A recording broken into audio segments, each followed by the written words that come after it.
Haleluya, haleluya, haleluya, haleluya, haleluya, haleluya. Akulah terang dunia, barang siapa mengikuti aku, ia tidak berjalan dalam kegelapan, tetapi mempunyai terang hidup. Haleluya, haleluya, haleluya. Tuhan sertamu dan sertamu juga. Inilah Injil Yesus Kristus menurut Yohanes. Dimuliakanlah Tuhan. Menjelang akhir hidupnya, Yesus berkata kepada murid-muridnya, "Jikalau biji gandum tidak jatuh ke dalam tanah dan mati, ia tetap satu biji saja. Tetapi jika mati, ia akan menghasilkan banyak buah. Barang siapa mencintai nyawanya, ia akan kehilangan nyawanya. Tetapi barang siapa tidak mencintai nyawanya di dunia ini, ia akan memeliharanya untuk hidup yang kekal. Barang siapa melayani aku, ia harus mengikuti aku, dan di mana aku berada, di situ pun pelayanku akan berada. Barang siapa melayani aku, ia akan dihormati Bapa." Demikianlah Injil Tuhan.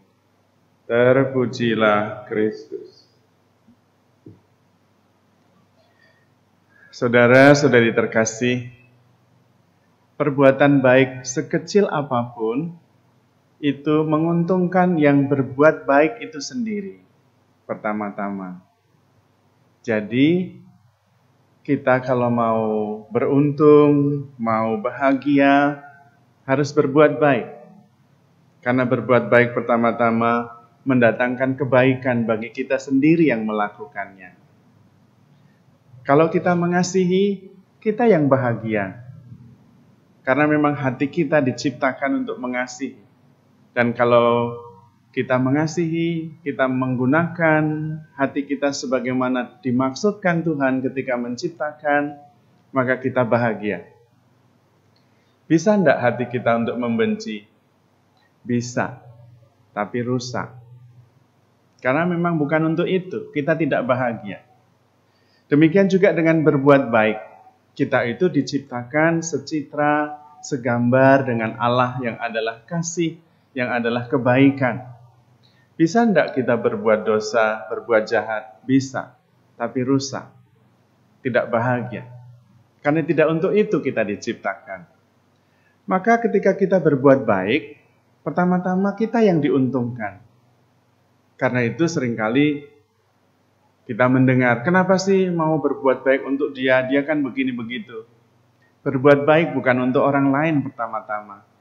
Kita yang diuntungkan dengan perbuatan baik itu.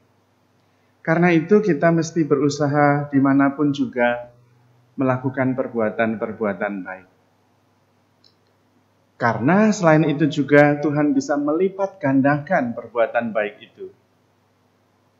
Tuhan mengerjakannya melebihi yang bisa kita bayangkan. Karena itu tidak pernah ada ruginya ketika kita berbuat baik. Demikian juga dalam mengikuti Kristus. Seperti Santo Laurentius. Dia memberikan segala-galanya. Sebagai diakon pada zaman itu, diakon agung pekerjaannya adalah melayani umat. Mengajar katekumen, melayani yang sakit, merawat mereka yang sakit, tetapi juga mengusahakan supaya kebutuhan sosial ekonomi terpenuhi pada zaman itu. Dan Laurentius mengerjakannya dengan penuh iman. Ketika orang lain menentang, penguasa menentang, dan dia diancam mau dibakar hidup-hidup, dia tidak menyerah. Karena bagi dia yang paling penting adalah melayani Kristus, memberikan diri sepenuhnya. Dan apapun yang akan dia hadapi, dia bisa menghadapinya karena dia mengerti firman Tuhan hari ini. Barang siapa melayani aku, dia akan dihormati Bapa. Dan bagi Laurentius cukup itu. Siapa tidak bahagia dihormati oleh Bapa Yesus, Bapa Tuhan kita di surga. Dan bagi Laurentius itu sudah cukup.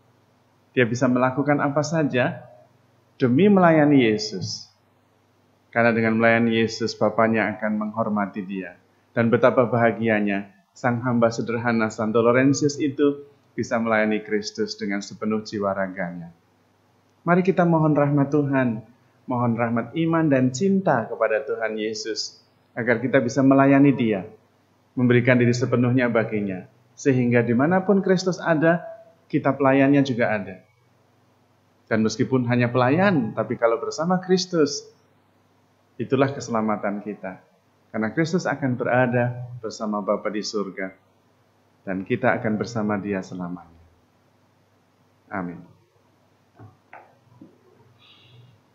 Allah Bapa Maha Kudus, kami bersyukur atas rahmat iman yang Kau limpahkan kepada kami, sehingga kami bisa percaya kepada Yesus Putramu.